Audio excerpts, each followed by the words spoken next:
কলম স্পিকার যদি কেটে যায়, যদি সাউন্ড না হয়, তাহলে কিভাবে এটা পরিবর্তন করবেন সেটা দেখাইতেছি। প্রথমে এই কলম স্পিকারের এই যে নাট আছে তিন দিকে, এই নাটগুলি খুলবেন।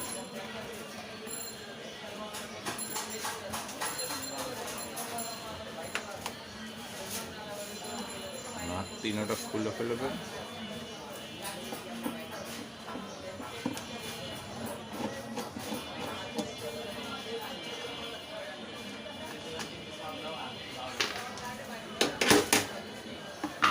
এই ভেতরে দেখেন এই যে স্পিকার, এই স্পিকার এটা নতুন একটা মার্কেট থেকে কিনে নেবেন।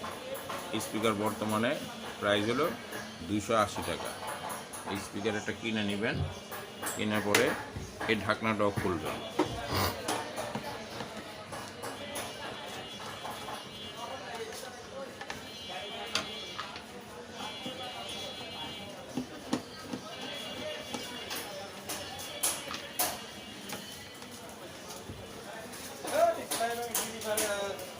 এই ঢাকনা খোলা, এই যে ঢাকনা খুলে ফেলছি। খোলার পরে এই অংশটা বের করবেন।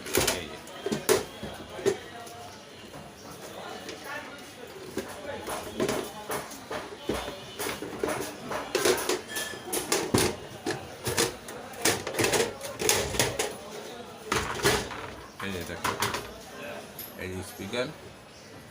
এখন এটা ভালো কি না নষ্ট এটা বুঝবেন কিভাবে? এটা বোঝার উপায় হলো এরকম একটা ব্যাটারি নেবেন, পেন্সিল ব্যাটারি নিয়ে এই যে স্পিকারটা, এই স্পিকারের আগে ব্যাটারি এক মাথায় একটা তারের মাথা ধরবেন, আর একটা মাথা এদিক দিবেন, আর এই তারটা দিয়ে এখানে একটা টোকা দিবেন। টোকা দিলে একরকম খটখট খটখট খটখট শব্দ আসে। এই খটখট শব্দ হইলে মনে করবেন যে স্পিকারটা কানেকশনটা একটু ভালো করে লক্ষ্য করে দেখবেন।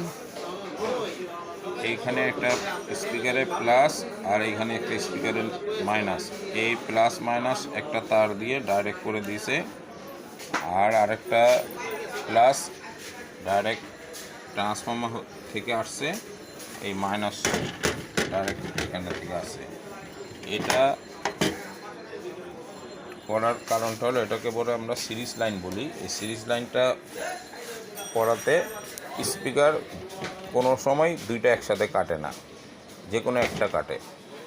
এখন এই একটা কাটলে আপনারা ওই ব্যাটারি দিয়ে যে দেখাইলাম আগেবার, ব্যাটারি দিয়ে চেক করে দেখবেন যে কোনটা বাজে কোনটা বাজে না। যেটা বাজে না সেটা নষ্ট, যেটা বাজে সেটা ওকে। তারপরে এটা চেঞ্জ করে নেবেন, মার্কেট থেকে এরকম একটা স্পিকার কিনে নেবেন। এটা এক এক সময় এক এক প্রাইস হয়। এখন এটা বর্তমানে বাজার মূল্য 280 টাকা।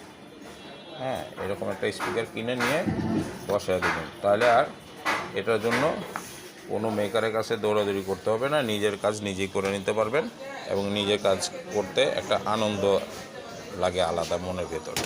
তো ঠিক আছে, আজকে আমরা এই পর্যন্ত রাখলাম। এই যে এটা হলো মসজিদের কলম বক্স। যদি কোনো সময় কেটে যায় সেটা রিপেয়ার করার একটা ছোট্ট ভিডিও আপনাদের মাঝে দিলাম। যদি ভালো লাগে চ্যানেলটা সাবস্ক্রাইব করে রাখবেন। ধন্যবাদ।